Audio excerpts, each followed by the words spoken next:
నల్గొండ జిల్లా చివ్వేంల మండలం బండమీది చెందుపట్ల సమీపంలో ఆర్టీసీ బస్సు డ్రైవర్ చాకచక్యంతో ఘోర ప్రమాదం తప్పింది.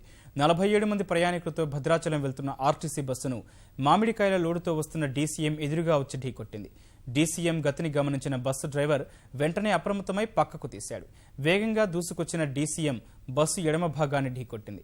ఈ ప్రమాదంలో 15 మందికి గాయాలయ్యాయి. వీరిలో ఒకరి పరిస్థితి విషమంగా మారింది. బాధితులకు సూర్యాపేట ప్రాంతీయ ఆసుపత్రిలో చికిత్స చేయించారు. నా సైడ్లో నేను వెళ్తున్నా, మొత్తం నిరబోయి కంప్లీట్గా నా మీదకి వచ్చేసింది బండి మొత్తం కంప్లీట్గా. మనకి నేను ఏం చేయాలి నాకే అర్థం కాక చూసేందుకు నేను రైట్ సైడ్ చేసుకొని నా బండి ఉన్న ప్యాసింజర్ని నేను కాపాడుతున్నాను, నా కండక్టర్ని కాపాడుకుని ఒక 1/2 ఫీట్ అయితే మొత్తం కండక్టర్ స్పాట్ ఎగిరిపోయేవాడు. తగ్గిపోతే అంటే విషయం వచ్చి మొత్తం నా బస్సుకు లెఫ్ట్ సైడ్ గుద్దేసి మన బండి పడిపోయింది. నేనేమో డ్రైవర్ సిట్ సైడ్ పడిపోయాను. నేను దిగేసి ప్యాసింజర్లు ఉన్న అక్కడ ఉన్న ఒక స్పాట్లో ఉన్న పబ్లిక్ వారందరూ చేసి మమ్మల్ని తీసుకెళ్ళి అంబులెన్స్ ఫోన్ చేసి అంబులెన్స్ పిలిపించి దానికి అంబులెన్స్కి సూర్యాపేట